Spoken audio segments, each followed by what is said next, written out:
Vous voyez? Et ça, c'est les tapis sur le champ. Nous sommes maintenant à Biret, un village du parc de Djawling. Et il s'agit dans le cadre de ce projet de l'UNESCO de régénérer les écosystèmes de mangrove. Donc pour dire, il y a 2 ans, ici dans cette parcelle, il n'y avait pas d'arbres, il n'y avait pas de végétation. Le coupe bien.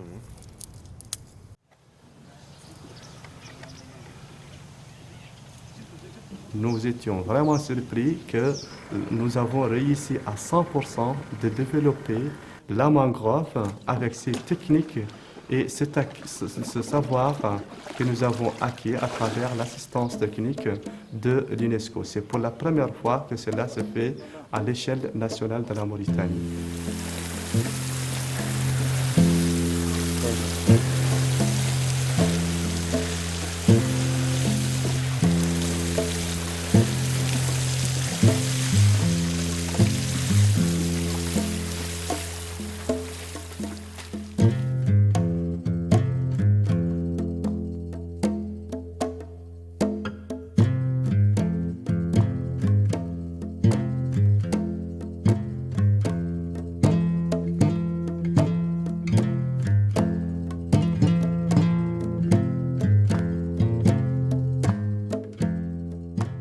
La EFI está allí a través de nuestro trabajo y nuestra relación con nuestros socios, que son en este caso tanto el gobierno mauritano como la Agencia de Naciones Unidas. Pues la verdad es que el medio ambiente es imprescindible para el desarrollo sostenible. La degradación sobre el medio ambiente que ha tenido en los últimos años en Mauritania ha sido muy importante. Un análisis sobre el tema de la flora nos hace recomendaciones sobre la capacidad de restaurar o la necesidad de restaurar la flora en este parque. Entonces, a partir de esto aparece en mangrove. نحن الآن نتواجد عند فتحة القصير، وهذه الفتحة من الفتحات الثنائية اللي تسمح بمرور المياه المالحة القادمة من المحيط عبر حوض جاولين.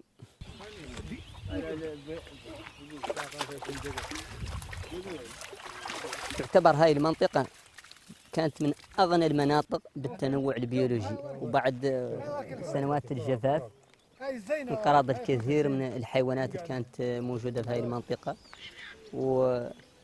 وكذلك العديد من أصناف النباتات والأشجار.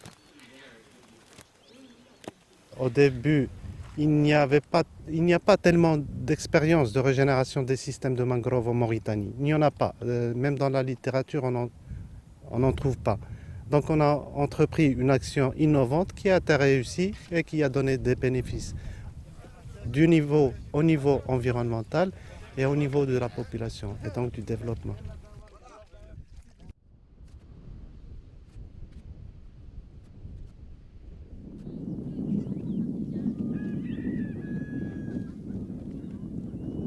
A partir de esto y relación de la sociedad, de las personas que viven en la zona, con la conservación del parque, no solo desde la perspectiva de la flora, sino también de la fauna, y cómo a partir de las áreas naturales tienen también y pueden reflexionarse como una propuesta de generación de economía relacionada con el medio ambiente, y esto finalmente redunde en las mejoras de las condiciones de vida por una mejor capacidad de producción y de actividades que se pueden, tanto en el sector productivo como puede ser también relacionado con el turismo ambiental, cultural.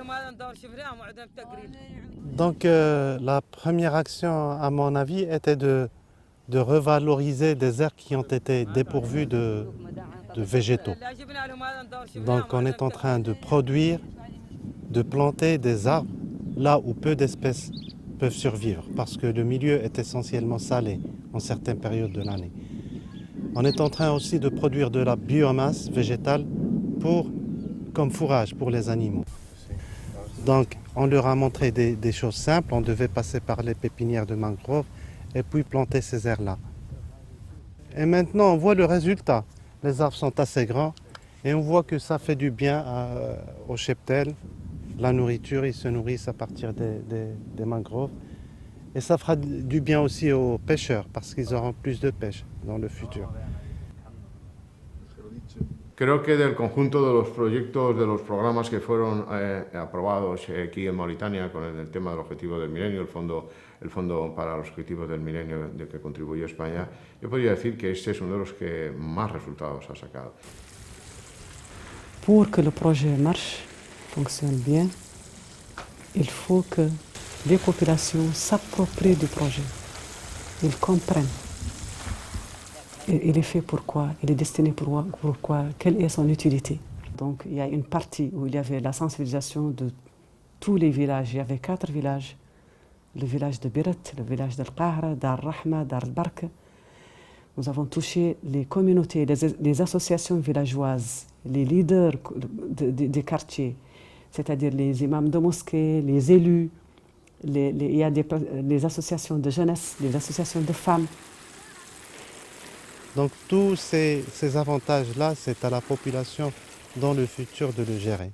Ils doivent être sensibilisés. On les a sensibilisés, mais c'est à eux maintenant de se prendre en charge et d'améliorer leur environnement.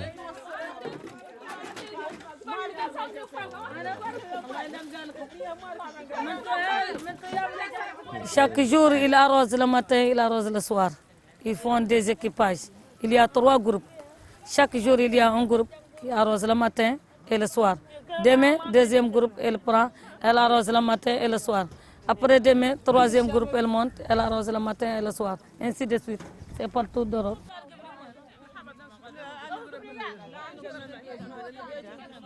Pour les mangroves, pourquoi ici il y a les femmes? Ici dans le village, tous les hommes ils partent à Nouakchott pour travailler. Et il ne reste que dans le village des vieux qui ne peuvent pas travailler, ne peuvent pas arroser. Il reste des vieux qui ne peuvent rien s'occuper. Et d'autres hommes qui sont jeunes, ils sont partis à Nouakchott pour travailler, pour gagner quelque chose pour leur famille, qui sont très pauvres. Et ensuite, ce sont les femmes qui s'occupent de tout qui est dans le village. Les femmes ont profité de prendre ça en charge, qui va les aider un peu à leur repas du jour. Cette restauration écologique doit se faire en termes de régénération des ressources naturelles au profit de la population locale. Donc c'est pourquoi la population qui était initialement farouchement opposée à l'idée de créer le parc, maintenant ils ont si l'importance de la création du parc national du Djaouling et de sa mission, parce que ça a contribué à l'amélioration de leurs conditions de vie à travers la régénération de ces ressources naturelles, à savoir particulièrement la pêche, particulièrement l'élevage, également l'artisanat et le maraîchage aussi, qui font de retombées directes à la population locale. Quand on leur amène quelque chose, il faut amener quelque chose qui est rentable, qui a un bénéfice, qui va lutter contre la pauvreté. Les gens, ils vont bien regarder ça, ils vont bien surveiller ça. Mais quand il y a quelque chose qui n'a pas d'intérêt, moi je ne le surveille pas à petits pas. زيادة على اللي قام به المشروع من إنبات هذه الشجرة في هذه القرى، فيه كذلك إعلان المياه المالحة، إعلانها عند منين تطلع تسحى معها الكثير من بذور هذه الشجرة من الجزر اللي توجد فيه مقابات المانغروف وتنبت بشكل طبيعي. لذلك عاد فيه ريجينيراسيون جديدة من ذاك المانغروف ذات المساحات اللي زرع المشروع. On est en train de faire de la culture, disons, pluviale au désert. C'est un petit peu impressionnant, mais les moyens qu'on est en train d'utiliser, techniques, et le savoir-faire qu'on a accumulé montrent que ça peut se faire. Nous avons acquis le savoir, la technique de développement et de régénération de l'espèce Avicennia germinans en termes de régénération des écosystèmes de mangroves. Donc dans notre plan d'aménagement, et de gestion future, nous allons dédier une composante importante de régénération des écosystèmes de mangroves afin de pouvoir répondre à notre mission de restauration écologique de cet ensemble d'écosystèmes et de biodiversité au profit, bien évidemment, de la population locale à une échelle plus large à la population au niveau de toute la Mauritanie et à l'univers entier. Y eso hace que con estas bases que se ha ido trabajando ahora podamos seguir trabajando en el futuro y construyendo todavía más mejoras en la zona. O sea, no es un cierre y se finalizan las acciones, sino es un cierre y continuación a partir de las experiencias que hemos extraído todos. Nous, on explique toujours aux enfants que c'est un bon arbre, qu'il y a de l'avenir, mais ce n'est pas un avenir qui est très rapide. Mais comme dit l'oiseau, petit à petit l'oiseau fait son nid, que ça va venir dans le temps. Et nous, quand on est déjà sur le terrain et demain ils grandissent, peut-être ils vont trouver le bénéfice.